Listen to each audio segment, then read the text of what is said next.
Why did that Old Spice thing backfire so badly? But it's actually, I don't think it did backfire. I think it's actually a great commercial and it's good advertising. But it worked. It's run its course. It's run its course. It's boring. It's old meat. Yeah. Okay. Honestly, it's great advertising. It's just a horrible message. So it's a horrible product. A horrible product. It smells like ass. Like it smells like Taylor ass. Florida turnpike. Like. See, oh my god. So now, I remember a long time ago, Gordon and I had a conversation about not necessarily objectifying, but if I want to sell beer, I'm not putting the three of us on the poster. I'm going to put hot girls in bikinis. Yeah. Well, if you want to sell beer, of course you are. Right. So now, does that contribute to this? Technically, well, that's a different demographic, but yeah, it's exploitation, but just with the opposite. Like I guess you're turning into your 20 and 30 and 40 and 50-year-olds that think that they have a shot with you women if they drink that. Well, that's when we start losing our testosterone, so we should probably need that a little bit. That's because we drank too much of that beer. Yeah, well. Hey, there's no shitty beer for the record. It is. It's like let's just call the science on that questionable and move on from that. We'll just agree. I love how people say that. You ever have someone say that when something's completely shitty on their part? They go, "Well, we'll just agree to disagree." No, I'm not at all. You're just being wrong. You're straight wrong. But like I have here, like society and advertising. Men, we need to be strong and portray ourselves as true men. Like, think about that. Like, if we don't go outside and put on that mask that we are strong and we can put food on the like when we get home, supply the family, and like on the weekends we mow the lawn and barbecue and build shit like that. We're not a man. Or if we feel sad, or if we feel it, or if we cry, for example, that you know what? Oh, Gord's a better man than I am today because I cried. Like what the fuck are you talking about? Yeah, I've seen Gordon cry like when I've killed a butterfly. So let's not go racing to that example. But it was so pretty. You know, a good rainbow will get him choked up. Yeah. So yeah, but that's just it. But then that begs the question then. So what is it that quote unquote defines a man? Well, see now. Yeah, live up to the bullshit expectation. You become an asshole. Nobody wants to be around you and tell you to change. You're a dude. That's exactly right. But yeah, I'm such not the authority on this because I was raised by my mother from the age of 9. I basically had half of a vagina until last year. I've been raised by women as well. Like my dad was an ass pilot, and then I had my Uncle Kevin and my granddad, and then my grandma. But like honestly, what I think that defines a man is somebody that can actually show their emotions. I'd like to get a T-shirt that says "My other dick is a vagina." Yo, it's a large vagina. It's not a little guy. It's been used. But like honestly, like to be honest, if you think about it, like what I think a man is somebody that can actually feel their emotions. Oh yeah. But like, well, it'll be posted anyway. And like, but there's still 115 episodes you can check out if you want. Sorry, Sin. Keep talking.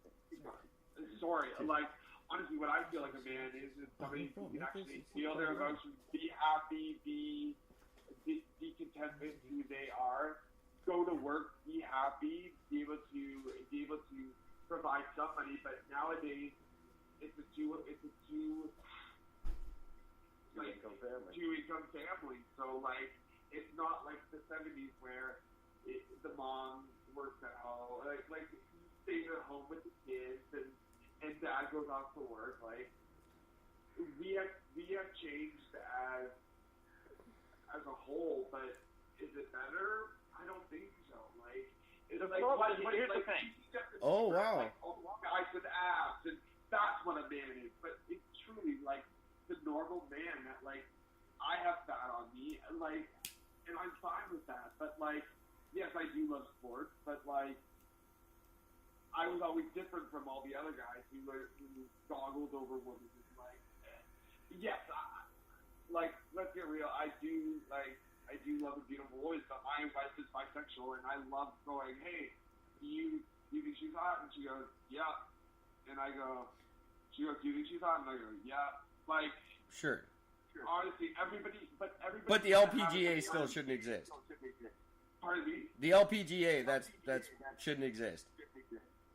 That's what you said. Yeah, but like, I think everybody's definition of a man is different because of how they were grown up. Like, you were grown up by women, so you're going to have a different definition of what a man is. I think my definition of a man, I think, would be the traditional gentleman, where you're just respectful of everyone, and when you're in public, even if you don't like somebody, you fucking fake it for 5 minutes because that's the nice thing to do. You will hold the door open for women. I do hold the door open for women. If there's somebody that comes on a subway or a train and they're handicapped or they're older, then I say you let them sit. You let them take the seat. Absolutely not. You're pointing out two groups of people: one who's just recently stopped paying taxes, and one who's never going to pay taxes. So screw them; they can stand. Absolutely. God forbid you're an elderly, handicapped woman. Just get off my bus right now. I of course mean every word of that. But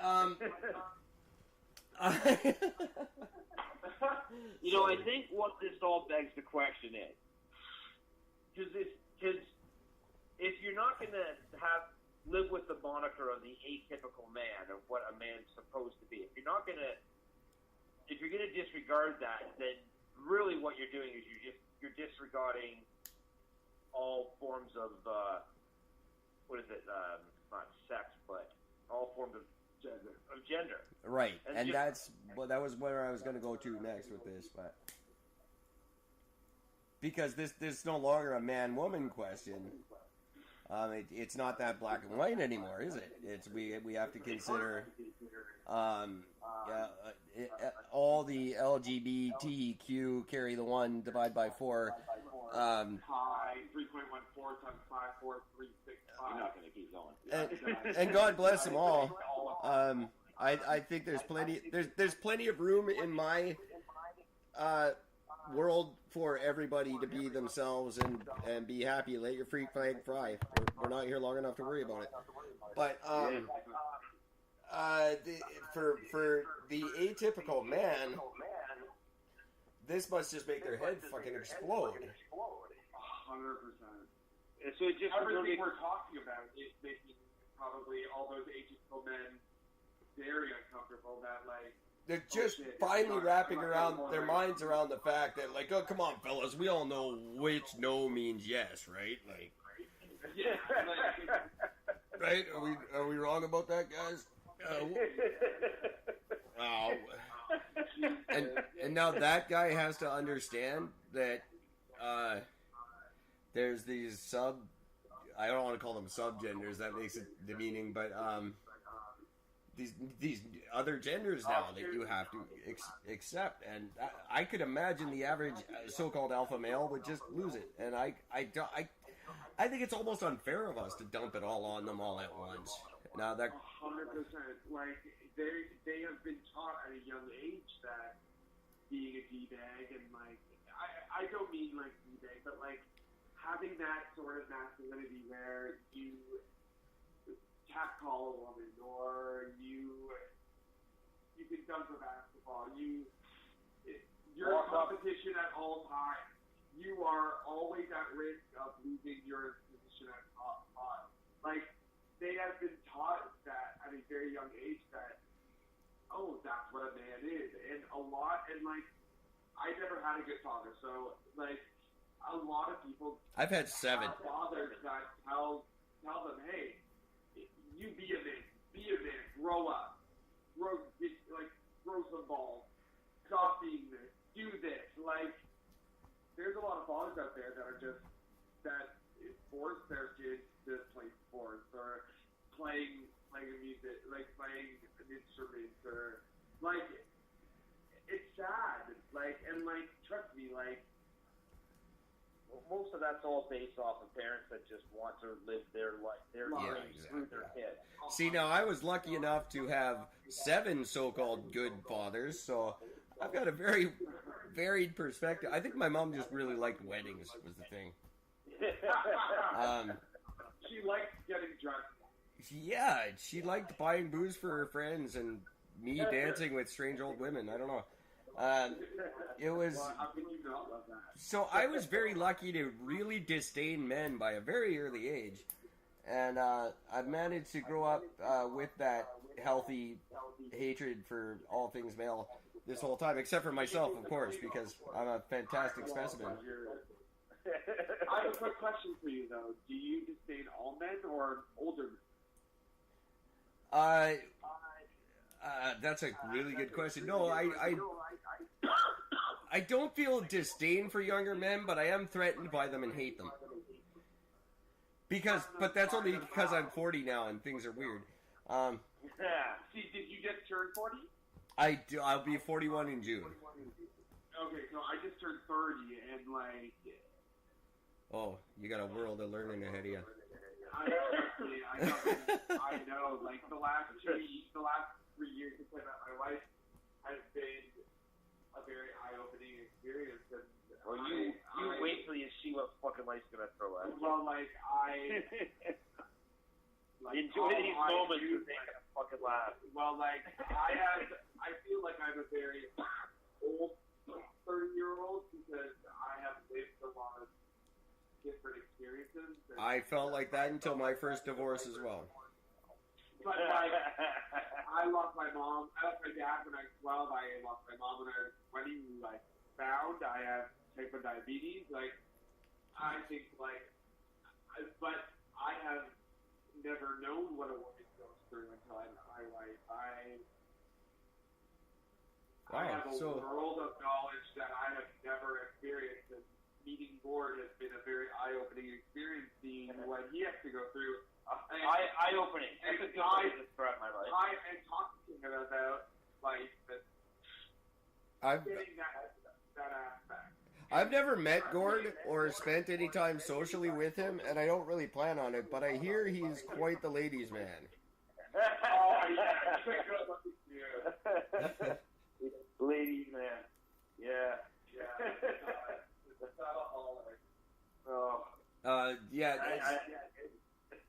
Huh? So you Paul, seem to have a very well-rounded view because you've said nothing but wonderful things about your wife, and how great she's been for you, and yet you still subscribe to this macho attitude with your bros. Is that are you lucky to have both perspectives, or is that as kind of an internal conflict for you? It's an internal conflict for me. Like, honestly, like, Wow. So, like, honestly, like, when I met my wife, like, I also, like, I had all my baseball friends, and then I have my one guy that, like, I'm best friends with, and then now Gord has come in my life, which... It's all about to fall apart. But, like, honestly, like... Welcome to my nightmare. I just recently retired from baseball, like, but, like, when I played baseball, like, our number one goal was to get to nationals, to go play for a bronze, a silver, or a gold medal. And, like, that's what I had always known, and, like, being the best at pitching, like... Sure. That's what drove me, and, like, losing my mom, like, was something that I brought to sports, and I took out all my anger, and I gotta say, I have nothing but the ultimate respect and admiration for guys that are so devoted to something like that, because while you were distracted, I was nailing your girlfriends all through my 20s. Trust me, I got my buddy in America.